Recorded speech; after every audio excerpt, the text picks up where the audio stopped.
Greetings, dear listeners. This is Jonah Goldberg, host of the Remnant Podcast, brought to you by the Dispatch and Dispatch Media. Can't tell you how much I've been looking forward to this episode. About, I don't know, 3 weeks, a month ago, I was listening to one of the only podcasts I pay for is the Rest of History podcast, so I can listen to the bonus episodes and ad free and all that. So you're welcome, guys, for the free ad. And they had Phil Tinline on to talk about his new book, Ghosts of Iron Mountain, The Hoax of the Century, Its Enduring Impact, and What It Reveals About America Today. And it was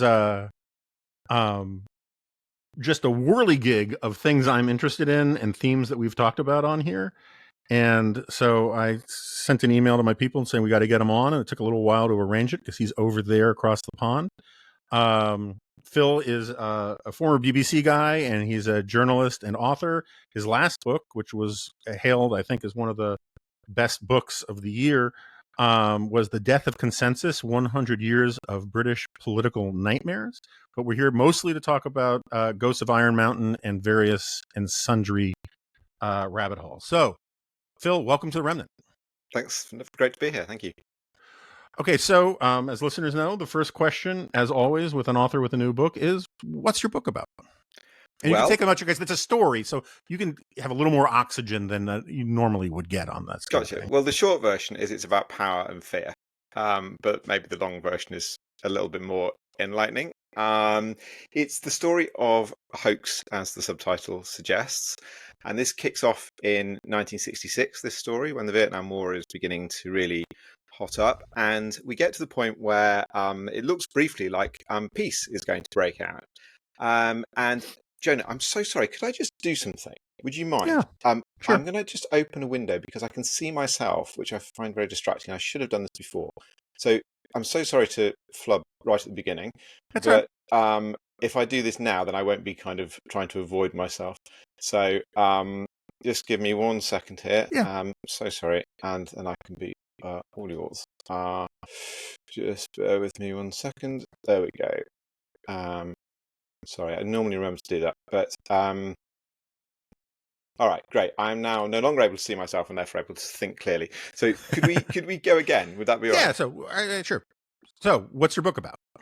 So the short answer is my book is about power and fear, but the longer answer is it's the story of a hoax, and a hoax with an astonishing afterlife. This story begins in 1966 when the Vietnam War is really beginning to hot up and people are beginning to get a little bit more on edge about it. And then an extraordinary thing happens. It looks like peace briefly might break out, and on Wall Street shares dip. They don't go up, they dip. And there's a bunch of satirists, young left-wing satirists, sitting in their office on Fifth Avenue, just north of Greenwich Village, and they see this in the papers and they think, hang on, shouldn't we be pleased if the war is going to end? Why is Wall Street falling? But then they think, well, this gives us an idea. What if we make up the story of a top secret government report that has been asked to scope out what would happen to America if permanent global peace broke out? The joke being that it would wreck the economy and destroy society, and terrible things would have to be done instead. In true satirical form, it's kind of outrageous things would have to replace the beneficial effects of war, like sophisticated forms of slavery and eugenics and poisoning the rivers and all. And so they go to a publisher, and this being the mid-60s, still quite a kind of playful era, even post-assassination of Kennedy. Publishers say, yeah, fine, we'll publish that. And not only that, we will publish it without telling our sales team that it's not real. So it comes out eventually in November 1967. But in order to do that, what they need to do, of course, is write the thing. And they bring in a writer called Leonard Lewin. He's a little bit older than these satirists, a little bit less larky. So he says, well, if we're going to do this story of how this report was suppressed, I have to write the actual report. So he spends 18 months writing this thing, consulting all kinds of people like J.K. Galbraith and a peace activist called Arthur Wasco and so on. And it's got 100 footnotes, it's 117 pages long. It kind of seems real. So it's published in November 1967 with, as I say, the sales team not saying that it's fiction. It's on the non-fiction list. And there's a massive hullabaloo. The New York Times phones the White House and says, is this real? And the White House say, well, we'll have to check. And that's what the satirists want. They just want that opening of uncertainty. Lewin says later, that's the only way to get people to really kind of refresh their thinking, look at what they're supporting or going along with in a new way. Just give them a kind of bolt of uncertainty. And so there's all sorts of people, officials whispering to journalists that this is actually how people in office do really sort of think. There's inquiry in the White House. I've got the memos going out to President Johnson, inquiry in the Arms Control and Disarmament Agency, in the Pentagon, and so on. And eventually it starts to become clear that this must be a hoax. But just having that window of uncertainty, as I say, is the key. And then there's a whole debate about who wrote it.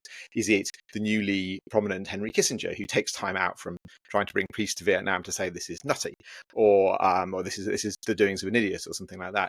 Noam Chomsky has just begun to make his name after the march on the Pentagon in a long essay called "The Responsibility of the Intellectuals," denouncing various people like Walt Rostow, the National Security Advisor, and whose desk this crosses. And so there's a whole bunch of people it could be, which again is quite telling. And eventually it sort of peters out as the war gets worse. The idea of this sort of larky hoax seems to kind of fall into the past. But then, as you will know from the book, the story takes another surprising turn. Yeah, so we're going to get to that because that's one of the reasons I want to have you on is I long rejected, I assume it's the same term over there, but then again, you guys call trucks lorries and all sorts of crazy things. Yeah, sorry about that. Horseshoe theory, where about how like the far right and the far left start to converge on each other in all sorts of ways. And that's a topic of hot conversation these days in the era of sort of MAGA nationalism and whatnot. Yeah, exactly. And this thing slides over to the right. But I think it's worth just sort of dwelling on the actual text of the thing for a second, because part of what makes it brilliant is that there actually is an intellectual tradition. Or actually, there's several intellectual traditions. You know, Randolph Bourne, "War is the Health of the State." William James with "The Moral Equivalent of War" speech in 1911. Right, there are these arguments that, Bourne was a critic of war, right? He's talked about how the progressives in the war were like a marriage made in heaven. But James was actually very fond of the upside of war because it caused people to drop their petty associations and individualism.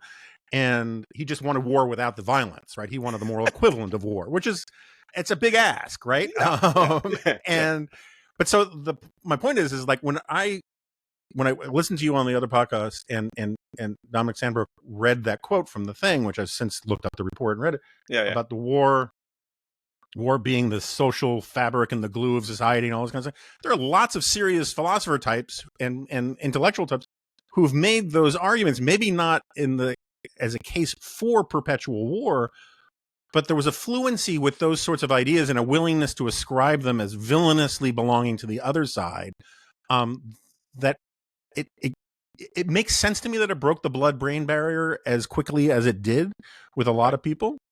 Yeah, no, exactly. I mean, I think the key thing here is what you do with an idea like that. And obviously with a satire, what you do if you want to attack it is you extend its logic to the point of absurdity. And that is what the report is doing. But like any substantive piece of satire, and indeed like any or most conspiracy theories, it starts from something real. The extension to the point of absurdity is the key. And the question is, where is the line beyond which it becomes absurd?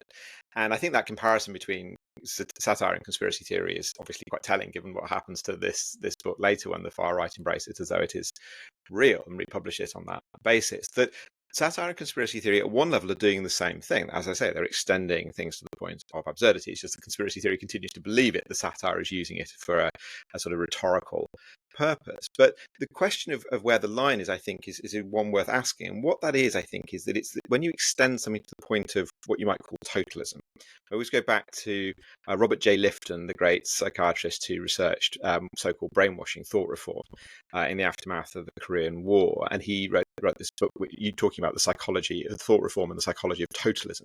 And that idea of things being pushed to the absolute, I think, is where we start going into the kind of territory where perfectly sensible critiques, whether we agree with them or not, perfectly rational arguments like the ones you laid out tip over into something that is insupportable. I think that, in a way, is what's interesting. The great critic and analyst of conspiracy theory, Michael Barkun, talks about how one of the tropes of conspiracy theory is everything is connected, another is nothing is as it seems, and another, and so on. And the use of everything and nothing is as telling as anything else in those phrases. It's the idea that you would think about it in a totalized way. So I think that's where the kind of the broader lesson, in a way, in this story lies, is that just be careful, A, what stories you believe, because they neatly fit your priors, and B, be very careful of extending perfectly sensible beliefs to the point where they tip into absurdity.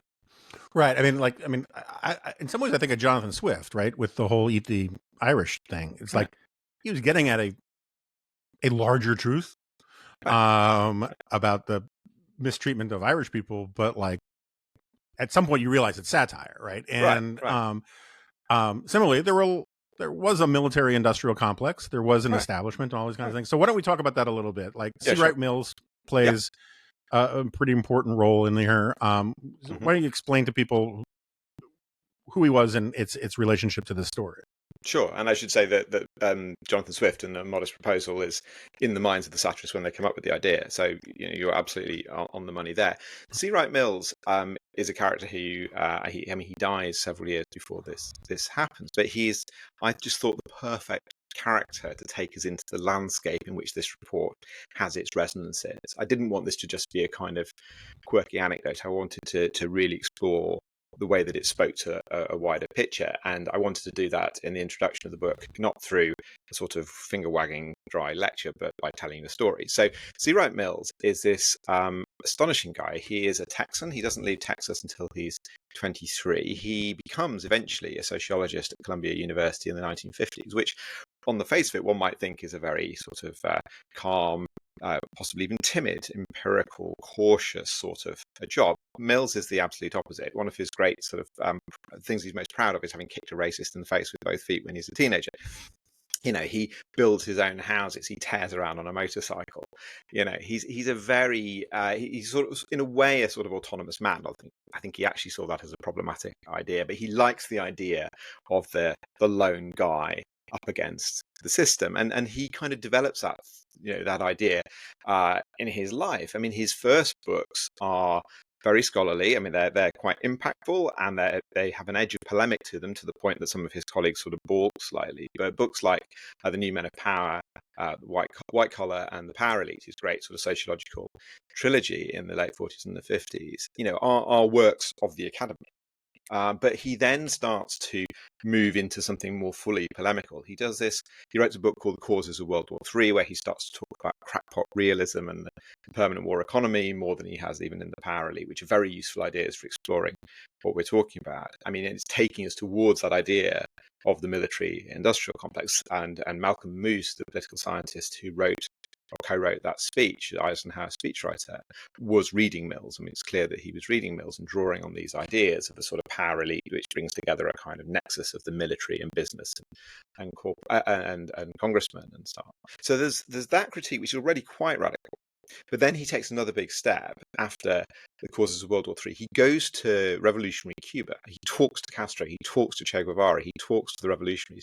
And then he writes this book called Listen, Yankee, The Revolution in Cuba, in the voice of a Cuban revolutionary, addressing his own countrymen, saying, this is how you've got us wrong and you're not understanding. And this causes more and more ruptures. The FBI start with his old colleagues. The FBI start to get rather interested in what he's up to. He's sort of almost backing himself into a corner. And in the end, not to give away the spoiler, as it happened quite a long time ago, but he sadly dies of a heart attack in 1962. He's under so much stress and pressure in this battle.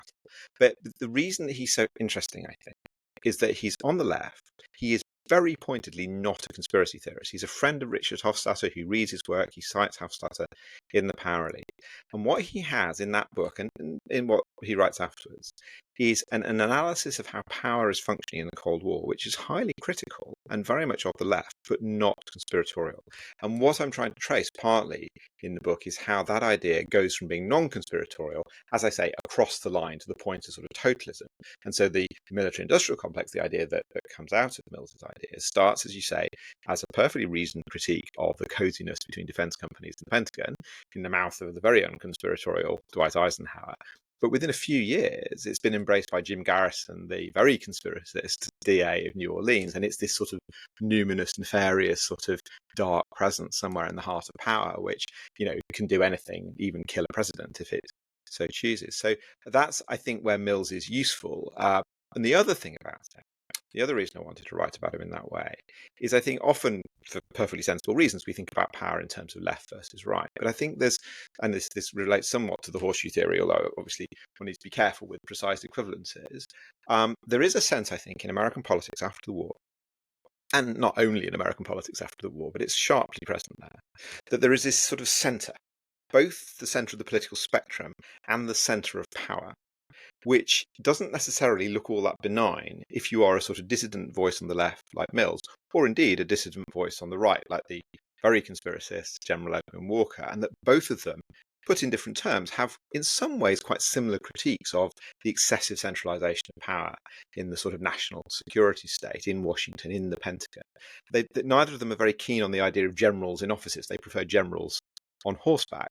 And I think that idea of a kind of chime, at least, between how the left sees centralized power and how the right sees centralized power is a useful one, exploring how this story of the report unfolds. Okay, so we're gonna do a little parentheses here before we get back to the story. Not from the podcast, just as conversationally, because I have very conflicted views about Richard Hofstadter. Okay. On one hand, I think he's one of the best writers of any historian of the 20th century when he wants to be. And there's a lot of stuff that I've learned from him and I like. I think his stuff about social Darwinism was really, really, really flawed and wrong, but we don't need to get into all of that. Sure. But my problem specifically for these purposes is with the paranoid style in American politics, which is well written, makes many fine points, but one could say I have problems with the essay and the uses and abuses of it. Okay. Because what has happened in American politics, and you're sort of hinting at this when you're warning against false equivalencies, and I'm against false equivalencies too, sure. But is that the paranoid style almost only ever comes up, and there was a hint of this in your conversation on the rest of history as well, when it came to isolationism. Isolationism and paranoid style come up in the context of the American right. And I do not want to dispute the fact that there are isolationists and paranoids and conspiracy theorists on the American right. In some ways, now more than ever. Which I was at National Review for 20 years, so I'm a mainstream sort of conservative guy, but sure. I lament what's happened to the American right. Okay. My problem is that there is a deep tradition of isolationism and paranoid style on the American left. We just the establishment, which I believe is a phrase that Mills actually coins, right? But the center, he certainly uses it. Yeah. Maybe he popularized it. He's the guy who introduces it in its new meaning. I think it was a British journalist called Henry Fairley, but that's right. Yeah. You're absolutely right. It was Fairley, and Fairley. I just read one from one of his essays a couple of weeks ago on here. He wrote this fantastic thing from the New Republic about the shot heard around the world, which I read anyway, that's neither here nor there. And so there's definitely a paranoid style in the American left. If you were here and paying attention during the Iraq War, you would have seen a lot of it. You see a lot of it with regard to Trump. And I'm not a fan of Trump. And there's a rich, come home America isolationism. The Committee for the America First Committee. If you look at the roster of that thing, it is not obvious that they're all right wingers. I mean, JFK wrote a check to them. His dad was a big fan of them. And so there's a nomenclature problem, which is that we tend to, like the drunk looking for his car keys under the street light because that's where the light is good. We see the elite conversation is often about the paranoia and or the isolationism, we could put that aside, of the American right, which is real. But I would argue that this is an American problem, and it's actually a human problem, but like in the American context, it's an American problem that manifests itself differently on left and right. But and one of the problems with Hofstadter is that he was so influenced by Adorno and these guys that he had a very difficult time identifying the paranoid style among the Marxist left, but it was definitely there. The Marxist left is a instantiated conspiracy theory to a certain extent. It's like ideologically committed to this idea that the ruling classes are doing everything in their own interests. So anyway, my only point is that I think it's a it's a it's a more universal problem than the way these terms sometimes are used to imply. You're free to respond, reject, scream, whatever. I won't scream. That would be Very un-British of appropriate. you. It'd be very un-English. No, we only do that inwardly, as you know. But no, I think there's nothing really there that you said that I disagree with. I think that what's useful in the paranoid style essay lecture is this idea of, certainly what I take from it, and I try and take from it in the book, is the idea that you are more susceptible to thinking about power this way if you feel disempowered. And we know from political science that the thing that tends to make any of us more susceptible to conspiracy theory is if we are on the losing side, particularly if we're on the losing side as a jarring shock. We didn't expect to be on the losing side. And I think one of the real tells that this is not something that is specific actually either to the left or to the right, but to anywhere on is something can happen anywhere on the spectrum. Is if you look at what happened in Britain when Brexit happened, you started to get this kind of thinking more on in the centre. Now, in some ways, it was about sort of nefarious Russian influence, but there was talk which was quite everything is connected, that Cambridge Analytica had messed with the minds of millions of people, and or Russian influence had done so with in cahoots with devious people in power. Now, they may well have tried, but the idea that that was solely and simply responsible is not something that I'm persuaded by. And I should say that I'm coming at that from the point of view of thinking Brexit was basically not a brilliant idea. But I think it's really important to spot this on your own, in your own part of the forest, not in everybody else's. And I think you're right that you can see it in both the American left, the American right, possibly less the centre when the centre is dominant, which over the last century is actually quite a lot of the time. I mean, I think you can certainly see a difference in Hofstadter's politics between him and people on the Marxist left. I mean, I take your point that his capacity to criticise it may have been less sharp than his criticism of the right. I mean, I think at the point that he's writing it, to be fair to him, it is more visible, probably, with things like the John Birch Society, For sure. the Dan Smoots of the world. But no, I mean, he died in 1970, and I think he was pretty alienated by where the New Left had gone by the end of the 60s. So, I think possibly if he'd lived a little longer, maybe, who knows? But I mean, I think the core of the critique is that if you feel disempowered, there is a more chance you're going to think this way. But I also think the other criticism of him, which I think does also hold some water, is that there can very easily, if you use this analysis too loosely, there can be a sort of condescending quality to it. And I think it's really important not to do that. Jesse Walker, who wrote a great book about conspiracy theories, he makes the argument, which I don't completely buy, but I think it's a really interesting insight and way to think about things, is that the center has conspiracy theories too. They just don't call them conspiracy theories. They just tend to be moral panics, right? About crazy people out there doing crazy stuff, and you get history of America is a history of basically a run-on sentence of moral panic. So we've had a lot of them. And I take your point. Part of the it's sort of like I have this running joke about why stand-up comedians are disproportionately made up of Jews, gays, blacks, and Canadians. It's because they are all somewhat outside. They have to master their own subculture as well as the majority culture, and so they see things that people, like in the way the fish don't know they're wet. They see things from outside the goldfish bowl and make connections that are really useful.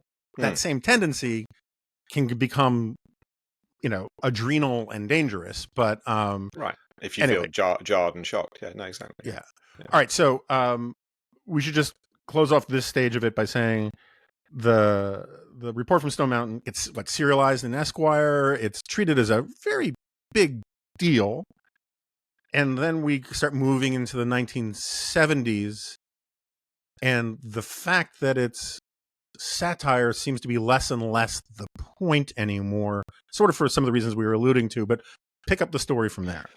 Sure. So at the time, there is no overt confession, as it were, by the satirists that this is what they've done. John Kenneth Galbraith is over in Cambridge over here at Cambridge University, and says it seems to be getting cold feet because he'd done a review of it where he sort of pretended that he was asked to be involved under his pseudonym Herschel McClandress. He says, I was a member of the conspiracy theory. Now, that is then taken off and used in ways he didn't intend later. But it's only in 1972, after the Pentagon Papers, so 5 years later, that Leonard Lewin formally, publicly says, I made this up. Once the Pentagon Papers come out, his argument is satire has been trumped by reality, is the kind of phrase.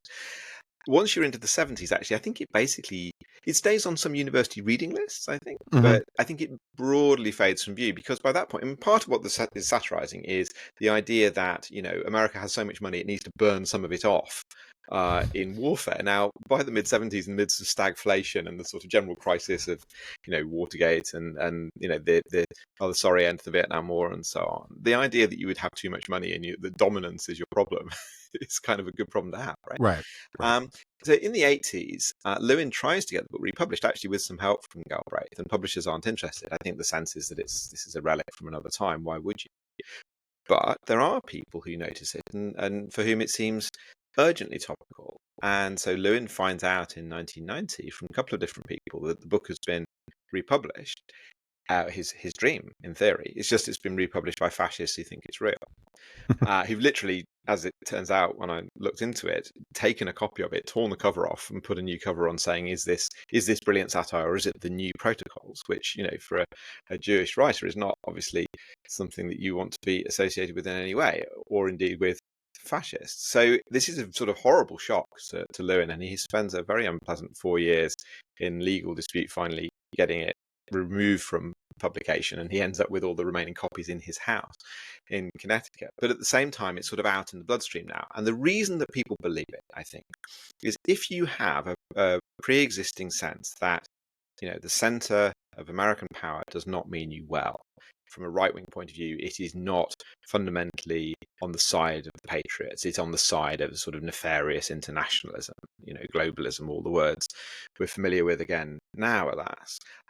There is this sense that you're looking for evidence of that, you're looking for an explanation of that. And this is just too perfect to let go of, because it just appears to reveal that almost anything you care to associate with any of these horrific alternatives to war is actually a secret plot by this nefarious cabal meeting in nuclear bunkers plotted years ago in the 1960s. You can see why it grabbed them. Now, the fact that it was a hoax was known to some people, but they rejected that on the basis it was sort of a cover story. So it spreads. The guy who gave it to the far right is this extraordinary character called Captain Leroy Fletcher Pruty, who had been in the Air Force, had been in the Pentagon at a senior level, had been liaising with the CIA on their special operations and so on. So had been in the secret state, but retires and becomes more and more a conspiracy theorist over the long years of his retirement. And by the 80s, he is writing this long series of articles for the investigative magazine of the Church of Scientology, Freedom, writes 19 articles, essentially trying to use Report from Iron Mountain on the basis it's real to explain the Kennedy assassination and why the Kennedy assassination was an enormous plot. And not every one of the 19 articles goes into this, but it goes into it in some detail. Now, this eventually ends up coming to the attention of Oliver Stone, and that character that you see at the heart of Oliver Stone's movie JFK, Mr. X, played brilliantly by Donald Sutherland, who, Kevin Costner as Jim Garrison meets on the steps of the Lincoln Memorial, who walks him along the mile and explains the why, not the how, Mr. Garrison, the why the secret state would off the president. He is based on, very clearly, and Stone said this at the time, based on L. Fletcher Pruty. And when he says that the core of that scene, the organizing principle of society, Mr. Garrison, is for war, that's taken from Report from Iron Mountain. Now, as you say, there is an argument that that's the case, but the idea that it's that guy who you're having say that when his source for it is a hoax does slightly shake the movie. It then ends up with a militia movement as well. So, I mean, outside, it's worth pointing out that so far in the story, like, Oliver Stone is not a figure of the American right. No. He is Sidney Blumenthal was the editor of a book of conspiracy theories about the Kennedy assassination, which is one of the reasons why Rahm Emanuel referred to him in the Clinton White House as Grassy Knoll. That was his nickname. I really didn't know that. Yeah, and there's it's one of the weirder things in my life to have Kennedy assassination theories move from being essentially hallmarks of the left. Mm-hmm. You know, I think it was Jim Pearson had this great book about the Kennedy assassination. You know, and there's that line where Jackie says it had to be he couldn't be killed over civil rights. He had to be killed by, a damn communist or something like that. And his argument is that this kind of shatters the confidence of the American left in a certain way, where they have to come up with these incredibly elaborate theories about how this could have happened. And this part of the story you're talking about is how Kennedy somehow is assumed to have wanted to be peace and give up a peacemaker. Yeah. And the industrial complex had to have him killed, when I'm pretty sure Hal Brands writes about how days before his speech in Dallas, he was getting ready to propose that 50% of the U.S. budget be spent on military spending. I mean, there's no real argument that like we were seconds away. And Jeffrey Sachs has made this argument that like Kennedy really was a great man of peace, and he was stopped before he could have proved it. Yeah. And anyway, it seems to lurk in the imagination of a lot of people on the left. And then all of a sudden, in the last 10 years, it's the Kennedy assassination stuff, because all of the crazy conspiracy stuff has migrated rightward. So can you chart where that starts to happen? And I mean, when JFK comes out, which I was not a fan of that movie, partly because my parents knew some of the players, alleged players and all that. And it had that thing about, I mean, like, I'm not a Hoover fan, but like the Hoover was a crossdresser thing is very poorly sourced. Right. But well, and even if he was, it's not quite the same as assassinating a president, right? That's right. Yeah, right. Let's not cast guilt by association on all cross-dressers. Right. Flip Wilson had nothing to do with this either. All right. So, but it seems to me like in the 80s, a lot of the conspiracy stuff has less of a clear ideological valence, right? It is like they're cranks on the left, they're cranks on the right, but it's also kind of mainstream. It goes into the X-Files. You know, the Smoking Man is kind of the same character. Yeah. When and how and why does it actually start to like truly, blossom on the right? Okay, so one thing about the X-Files is the Report from a Mountain gives birth to another hoax, which then influences the X-Files, called Silent Weapons for Quiet Wars. But on your is that the FEMA theory about? No, FEMA's another thing. Okay. There's so many. That's written in the 70s, actually, before FEMA was created by Jimmy Carter, I think. But yeah, no, the FEMA stuff is extraordinary. I mean, and very alive right now, as you know. But okay, so I mean, the first thing to say is that when the assassination happens, literally in the days afterwards, there is this, as you say, it is very jarring to people who would count themselves as, friendly to Kennedy and points leftward, including, senators. It is very jarring to think that it could possibly have been somebody of Oswald's, rough and ready politics. And so the first thing you get is these extraordinary phrases like a miasma of hatred. Like the idea that the sort of atmosphere in Dallas had sort of, because it was so hate-filled, had somehow led to Kennedy's assassination. Now, generally speaking, atmospheres don't, kill presidents or anybody else. But that's the kind of, the kind of gloss that's sort of to try and, make the contradiction work that you get at first. Then, as you say, in the later 60s, once Vietnam is actually much more important than it was when Kennedy was shot. And incidentally, when Kennedy got as far as the Trade Mart in Dallas and made his speech, he was going to say, "We must not weary of the task" in Vietnam. So, the idea that he was about to pull out is, obviously pretty questionable in the record. But anyway, in the later 60s, people want perfectly reasonably an explanation for how on earth America got itself into this extraordinary mess. And so the tantalizing idea that, Kennedy was going to take us out of it, and the establishment, the military-industrial complex, had him killed in order to get us into it, gives at least a kind of, however evil, gives a kind of an intent and a logic in absolutely classic conspiracist fashion to this absolute mess, which of course actually happened as a result of, bad decision making, not a plot. But it is interesting that at that point, people in some parts of the more conspiracist areas of the right are already beginning to think in this way. The John Birch Society are beginning to think in this way. And Garrison's politics are curious. I mean, Garrison is much of the way he talks certainly appeals to the left. But he's also a fan of Ayn Rand. He's very anti-centralized power. He talks about 1984. He saw, he was at the liberation of Dachau. He has a sense of the power of totalitarianism, sort of fairly vaguely conceived. And so the germ of it is there pretty early. I think one really interesting vector, though, for how we get from there to the point where certainly today it seems more a characteristic of the right, the sort of MAGA right, than it does of the left, is this guy Mark Lane. So as you will know, Mark Lane is technically a Democratic assemblyman, but Democratic state congressman in New York State, and more importantly, for the Democrats in the 60s, and more importantly, is the author of Rush to Judgment, one of the early books which really turbocharges Kennedy conspiracy theory. And he appears to be a liberal left lawyer, but he goes through this. He has such a strong sense, I think, of conspiracism that he ends up getting involved with Jim Jones and seems to kind of buy into the whole idea that the CIA is out to get Jim Jones rather than Jim Jones being out to get his followers. Ends up fleeing through the jungle when Jonestown turns into mass murder and suicide in the late 70s, and then gets involved with this newspaper, The Spotlight, which is an organ of the extreme right, one of the sort of set of organizations which is where the republication of Report from Iron Mountain comes from. I think it seems to be, I mean, this is not an area I've looked into in any detail, but he seems to be quite anti-Zionist, so that seems to be part of how that happens.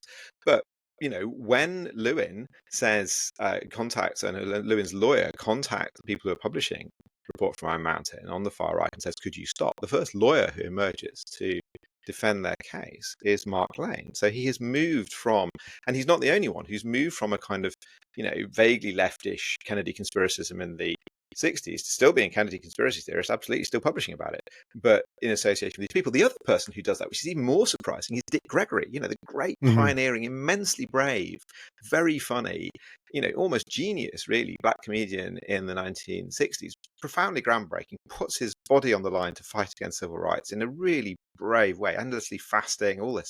He too falls in with these people on the far right because he too has become a Kennedy conspiracy theorist. So that's the early part of it. And then I think the way that it takes off in a more general way is this very strange thing that happens in America, as I read it, at the end of the Cold War.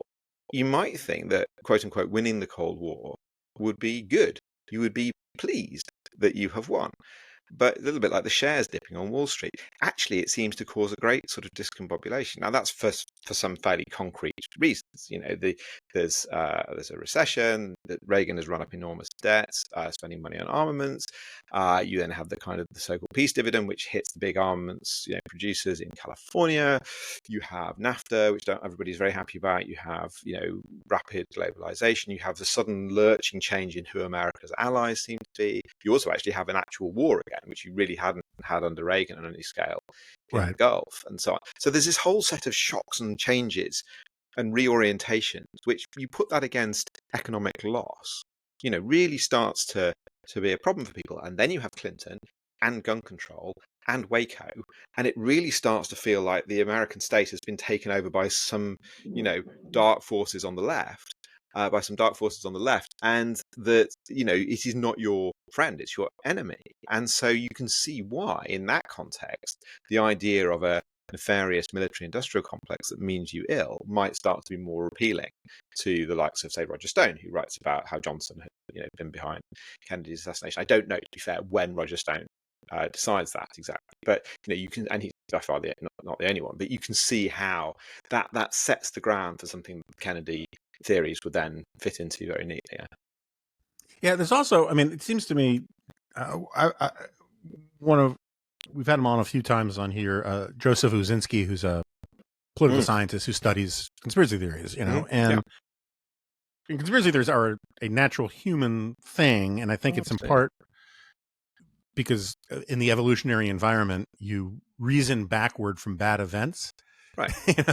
And so cui bono is the beginning of almost all conspiracy theories. But it seems to me that once you believe one conspiracy theory, it's really hard not to have a you've conceded all of the normal skepticism for any other conspiracy. Because if you think it's possible to pull off the 9/11 inside job stuff, well, Right.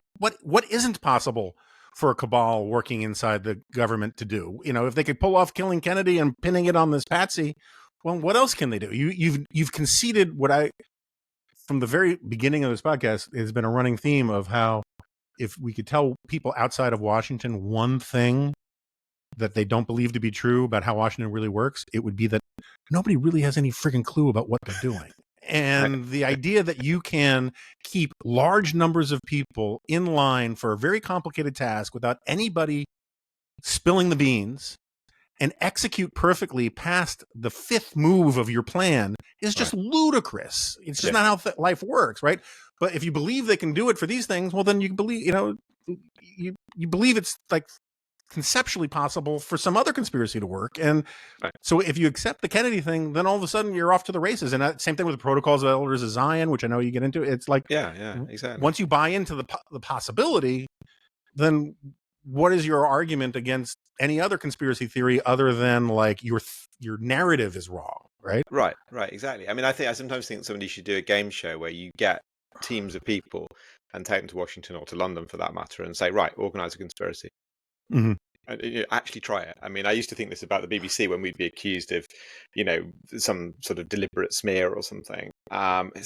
Honestly, try and organise a conspiracy in the BBC. I mean, try and organise something a great deal more simple than that. Was just, right. From at least from where I was sitting, sometimes a struggle, but that's minor. I mean, groupthink is real, and it can seem like a conspiracy, but groupthink is a very different thing, right? But I think it's also something about the size of organisations. I think it's very hard, and this takes me on to the main thing I was going to say, really, which is what you're talking about is a way of thinking which I think is, and I mean this not in a sort of patronising or insulting sense, but in a structural sense, is fictional. Because, if you take trying to make sense of the Pentagon, trying to make sense of a huge organisation of any kind, it is very, very difficult to compute. I mean, Norman Mailer says this when people get into the Pentagon after the march on the Pentagon. How do you take over a building with 25 miles of corridors? You can't actually compute the enormity of it. Right. So in a film, whenever you dramatise power, even in one which has got lots of extras and a big budget, you're still fundamentally, think about the West Wing, the actual number of moving characters in the West Wing is a fraction of who would be in the actual West Wing on any given day, Right. And so there is something about fiction which is necessary. As you say, conspiracy theory is part of how our brains function effectively, because story is part of how our brains function. And if you do that in the realm of fiction, and you're saying it's fiction, then it has obviously it has a utility, right? It can help us make sense of the world, because you're not saying that the story you tell, King Lear or the West Wing or Succession or whatever, is factual. You're saying it speaks a truth. And provided you do it in that contained way, it works. And that's where you come back to Michael Barkun's rules. Everything is connected, nothing is as it seems, and so on. If you can pull those rules off in the context of fiction, you've made a very nicely constructed, whole. But if you try and do it as a journalist or a historian, you're building a conspiracy theory because there are just too many parts, right? And so that, I think, is why it makes sense that this thinking happens. Also, of course, this is why conspiracy theory works so beautifully in movies, right? Because it's sort of the conspiracy theories are movies in a way. Right. So I think, and we're saturated by that stuff. So I'm not to say that, people watch telly and they do whatever it says or anything facile like that. But I do think that way of thinking, particularly in our culture, makes an intuitive sense, even though, as you say, if you end up believing enough conspiracy theories, they all contradict each other. So it's funny. I've long, this point about fiction and drama. I've made a similar point. I always wanted Saturday Night Live to do what if the writers of Star Trek wrote World War II? Because then you would have FDR, Churchill, and de Gaulle parachuting in to fight Hitler, Mussolini, and so hand to hand. Like they're like all the extras, except if they have red shirts, they get to die in the first 3 minutes. But other than that, it's dramatically you have to have the leaders being the drivers of the action. Otherwise, they're not the character, right? By definition, main characters are going to be main characters, and you shave off the complexity of stuff. Exactly. So one of the things I really like about the book, and I find extremely useful for a lot of people, because I suffer from this, is recency bias. There's an enormous amount of chatter out there, and I'm part of it. I've committed this sin myself, who wants to put all of the blame on social media and the internet and all of that kind of stuff, which I think are, and I know you agree, are multipliers of a lot of these problems in all sorts of ways. But there was no internet in 1967, and this thing, spiraled out throughout the culture in all sorts of ways. These other things made it out there. In the early 1990s, there was all the stuff about how the CIA was selling drugs in inner city LA, right? And some of that has to do with KGB stuff, pushing some of these things out there into like African newspapers and then get reprinted here and all that. There's an interesting story to tell there. But the simple fact is, like, all of this stuff predates the internet, and yet we seem to think that conspiracy theorizing and paranoia are creatures of this moment, when in fact, like, this stuff percolated throughout the culture when people were still using, mimeograph machines to get stuff around. Yeah, or just printing presses. Yeah, exactly. And I think in a way it's a function of a similar. I hadn't thought about this until you said that, actually, but in a way it's a function of a similar sort of yearning that can drive conspiracy theory. If you feel that things are going very badly for you, or for you and many others like you search for an explanation. That explanation may be a conspiracy theory, but it may also be, at least something tangible. It's all Facebook's fault. Now, there's plenty to criticize about Facebook. There's plenty to criticize about social media, but the idea that any given single cause, other than basically the way our brains work, is behind this, I think is manifestly disproven by history. I mean, there's a line when Report from a Mountain is sort of visualized on this very earnest program, Public Broadcast Laboratory, on national educational television in November 1967. At the end of this 2-hour program, I mean, imagine, after there's been this bunch of congressmen also all agonizing over whether the Gulf of Tonkin was too dodgy to be a basis for going into Vietnam, and talk about advertisers. The whole program is about, what is, how our information world works. In 1967, the host says, never before in history has there been such an avalanche of information, so little believed or believable. And I was talking to somebody from the Columbia Journalism Review, and they said that sounds like it was written last week. And it does sound like it was written last week. But as you say, I think the internet is an accelerant. I think one specific thing it does, which is kind of bleakly funny, is that if one of the tropes of conspiracy theory is everything is connected, well, the internet connected everything, at least at the level of, which makes it very easy to put them together, right, with endless hyperlinks and Wikipedia binges and all the rest of it. But no, this is absolutely fundamental to how we think. And I think, I'm conscious of being a Brit writing about America in this case, and I hope that, like you were talking about Canadian stand-up comedians, there's a certain, hopefully a certain utility. I'm sure I'm missing stuff, but a utility to looking at it from outside. But I do think that there is, and this is a really dumb observation and wonderful, but I do think there is something about the enormous geographical immensity of the United States, for which the Constitution was not written in its initial form, right? That the United States was not that big, either population-wise or geographically at that time at all. The idea of trying to make a democracy function where you have to have shared trust in truth with that number of people in that immensity of landscape is always going to be difficult. You're always going to have distant, unknowable power about which, if your life is going badly, you will make negative assumptions. Yeah, so I agree with that, and I wanted to get to that a little bit. So I generally agree, but that's part of the point of what we would here call federalism, right? Where localism, subsidiarity, whatever is. And one of the problems with the internet is that it used to be, people in Santa Monica would have weird views, or San Francisco or Peoria, whatever, but they would be views for those basically organic communities. Now, because of social media, you can voluntarily, it's digitized communities so that you can join a community where nobody lives within 500 miles of you, and it's a much more abstract sort of tribal association and much flatter, right? And I don't know necessarily how you deal with that, but the thing I wanted to push back a little bit on is, particularly since you're English, there is, I would argue, I'm one of these guys who argues that there's a lot of continuity in American culture from English culture. Uh-huh. And the English aversion to standing armies, which is a Right. very proud thing, right? Navies are okay because they're keeping the foreign enemies apart, but we are an island nation, and standing armies are a threat to our individual local rights and yada yada yada, right? Which I think is a proud tradition, which I support. Sure. That comes over to America almost lock, stock, and barrel, right? I mean, the founders were upholding in many ways. They kept talking about our ancient English liberties, right? And even Right. when they're saying the English are coming, Paul Revere and all that, he wouldn't have said that because by that point, most of them still thought they were themselves English anyway. Anyway, Right. my point is that there's a deep English culture that sets a lot of the foundation of this.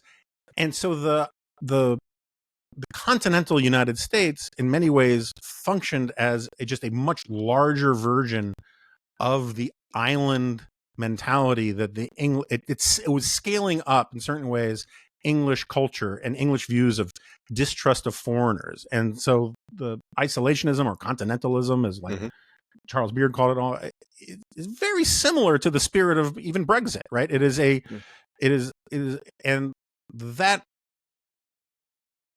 my only point is, I think some of our DNA for conspiratorialism we get from you guys. Oh, I wouldn't disagree in the slightest. I mentioned the standing armies thing in the book, and I think another thing that fits into that absolutely is the Norman yoke. Well, right, yeah, no, sure, but fair enough. But also the John Locke fear of absolute power, of arbitrary power. Mm-hmm. I mean, John Locke writes the Constitution of South Carolina, I think, but certainly that Lockean idea that you must design a state so you don't have a sort of Hobbesian tyranny is manifestly, as I understand it, informing the founders, and also at a more sort of immediate level. There are British pamphleteers attacking the corruption and coerciveness of the London government, which informs some of that. Right. So no, I mean, in none of what I'm saying there am I trying to say we don't have this this sort of mentality. I mean, we have plenty of it. We have absolutely plenty of it, and I think I take that completely. I think there is something about what happens when you blow it up onto that scale. I think I would stand by that. But no, I think it's clearly rooted in some of, and we have somewhere in our folk memory. At that point, it's only just over 100 years before memory of Cromwell. Which is a curious, and the two revolutions in the 17th century, I think, have an odd effect in America. But I do think that the sense that we have had basically a military dictator is part of, how we make sure we don't do this again. I know it's referred to as Caesarism rather than Cromwellism, but it could have been called Cromwellism. Yeah, I mean, certainly if you read the Federalist Papers, they don't necessarily say we're talking about Cromwell here, but he's the ghost at the feast in some ways. Right. Or one of the ghosts about what the memory is. So where does Iron Mountain live now in the last, say, in the MAGA era? Has Tucker brought it up? I mean, it seems, like, it's funny when you were talking about I can't remember his name, the guy who used to be part of the CIA and then became the crazy guy. Alfred Shaprusi. Yeah, I mean, Mike Flynn, in many ways, plays a similar role, right? He was very deeply enmeshed in the national security apparatus, and now he's going around, saying absolutely bonkers stuff. But so where does is it still playing a role today in the? I think what happens is it sort of metastasizes and dilutes and sort of spreads. So the one of the big things that happens, as I mentioned before, is that this other hoax is confected by someone who, as it seems, believes that Report from Iron Mountain is real, and that the elite must have had an operations research manual or some sort of technical manual for how it manipulated the sheep. So he deduces what that would contain and writes it, and then once he's written it, well, there you are, it's real. Right? So, and that's called Silent Weapons for Quiet Wars. Now that is published by a guy called Milton William Cooper in a book called Behold a Pale Horse in, I think, 1991, which is a sort of compendium of conspiracist texts. That also includes several extracts from Iron Mountain. And it also includes, horrifically, the Protocols of the Elders of Zion. He just says, when it says Jews, it means Illuminati, as if that was an excuse. And a whole bunch of other stuff. FEMA, which you mentioned, comes up, and a whole panoply of stuff. Apparently, this is the most shoplifted book in America. It has an influence on the X-Files. The Silent Weapons for Quiet Wars is referred to in the X-Files. It has an influence on rappers. There's even a rapper who calls himself William Cooper. And that you can still see in the bloodstream. So, for example, Alex Jones was talking about this during the pandemic, and referring to it as though it was the Pentagon Papers. I think the two had probably merged in his head. David Icke has talked about Silent Weapons for Quiet Wars, and Q of QAnon Note has said the silent war continues. So you can see it in that context. It's so that's one metastasization. I can never quite believe I can actually say that word. I'm impressed. It doesn't always go that well.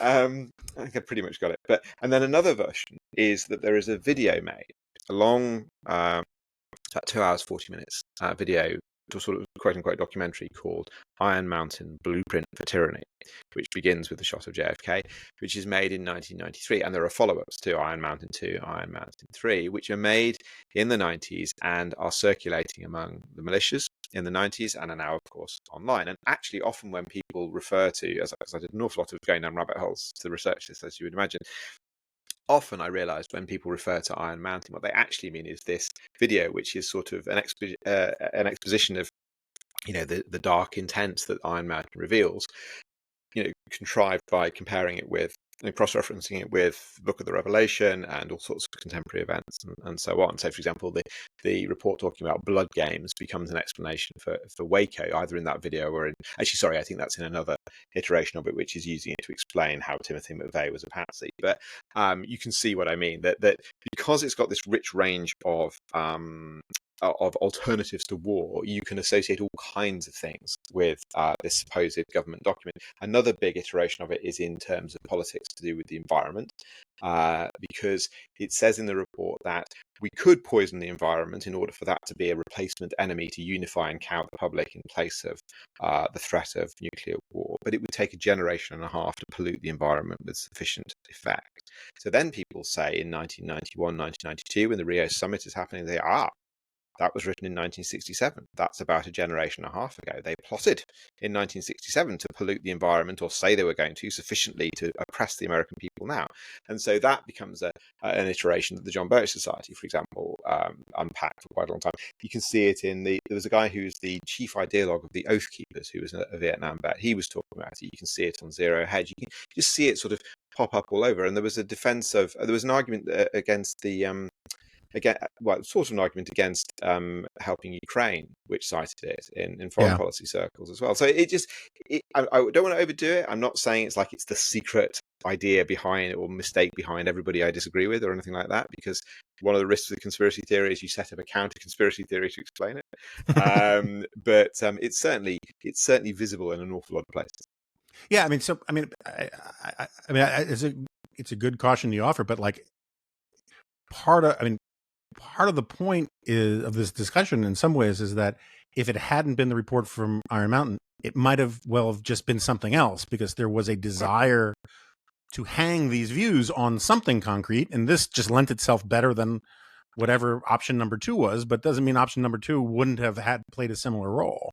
Precisely. I think that's a really important distinction. The utility, to me, or the interest of telling this story is showing the thinking that it prompts and provokes, and the willingness that people have to, even when they quote unquote know that it's a hoax, to still find a way to believe it because of what it supposedly says about the nefariousness of power.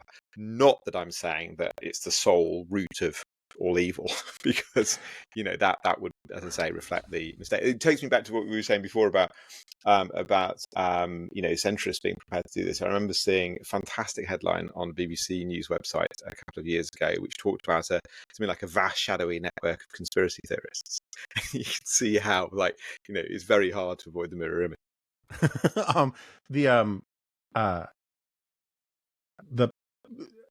This is a little of a sidebar, but I'm curious what you think about it. Sure. I've long had this theory for a long time that a lot, not all, not even most, but a lot of the really famous books that launched a political movement or an ideological movement were lagging indicators rather than leading indicators, and that Interesting. historians get it backwards, right? And so, Promise of American Life is by Herbert Crowley. It's considered like the Bible of the progressive era. Mm-hmm. It's a bad book, but it comes along right at just the perfect moment. The best example of this is, I mean, you can make a case the Communist Manifesto was like that, but that's a little different, right? Because that's explicitly a political document.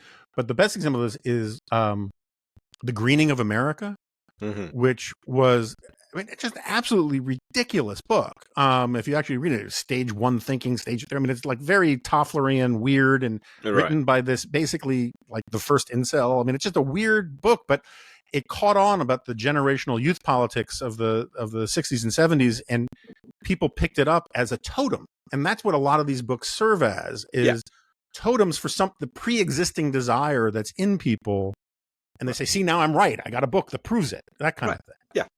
Yeah, no, exactly. And I think, why is the book written in the first place, right? Because that kind of stuff is around, and somebody writes it, and it takes off. And why, there's a kind of magician, but also exposer of the kind of fallacies of such things over here, called Darren Brown, who did this fantastic thing a few years ago where he supposedly kind of magically picked somebody who was going to be brilliant at winning horse races and kind of train them to do it, and then he reveals at the end that he's actually done this with like 128 people or whatever, and he's as more and more of them have lost, he's stopped filming them and he just showed you the film of the one who so it's a little bit like the CEO fallacy, that like if you can just sort of will yourself to be as much like Steve Jobs as possible, then you too can be a world bestriding colossus and change everything. It's like, well, actually, hang on a minute, the causality is a little more complicated than that. So it's back to the conspiracy theory thing, back to social media cause all our ills thing of like, the desire for the kind of consoling simplicity of the story of the single cause, I guess.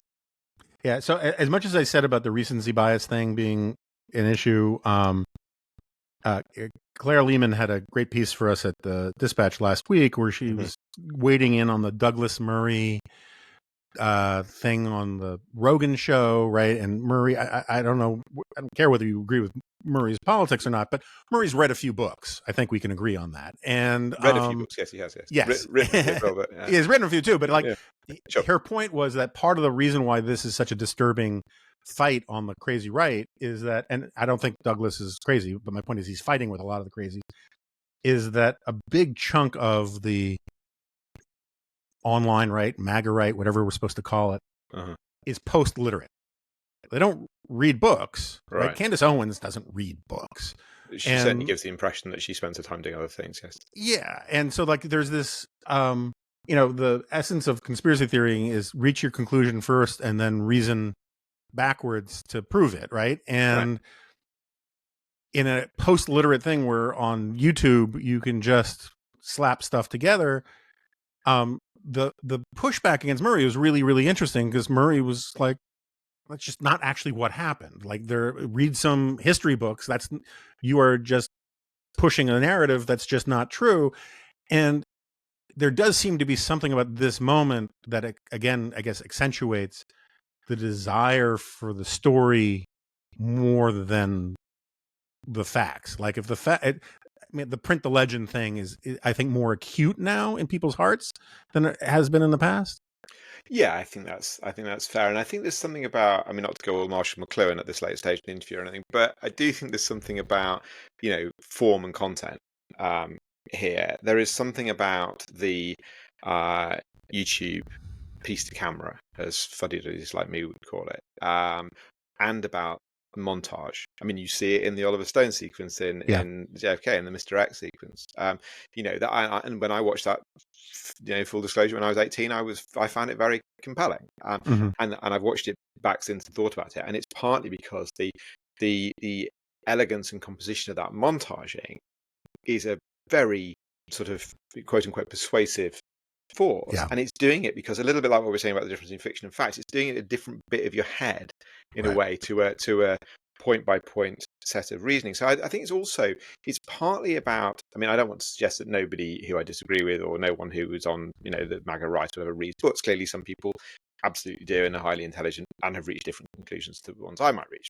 But I do think you're onto something, because I think there's something about the form in which arguments are made which can make it harder to do nuance and to do caveats and to do sidebars and so on. It's great in this that you're doing sidebars, but this form doesn't naturally lend itself to that because I worked in radio for 20 years. You have to be very disciplined if you're making Right. sort of a complex documentary, keeping the line going absolutely clear and leaving some stuff out because you have to keep the listener's sort of thought process with you. So I think there's definitely something about functioning in that context which makes it harder to make critical argument. And I also think, without being, closing the American mind or anything, I do think there is something about which I think is coming back, to be fair, because of all the disinformation problems that we have, something just about teaching critical reasoning, critical thinking, looking at how arguments are constructed. I mean, one thing that gives me hope is I talk to my daughters about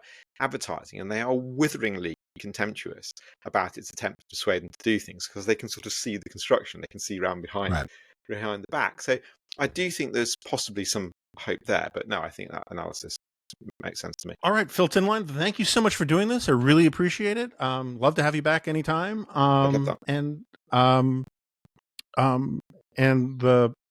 I will read the full title of the book when my computer isn't asleep when I do my close. But thank you again for doing this. Not at all. My pleasure. Thank you very much for having me.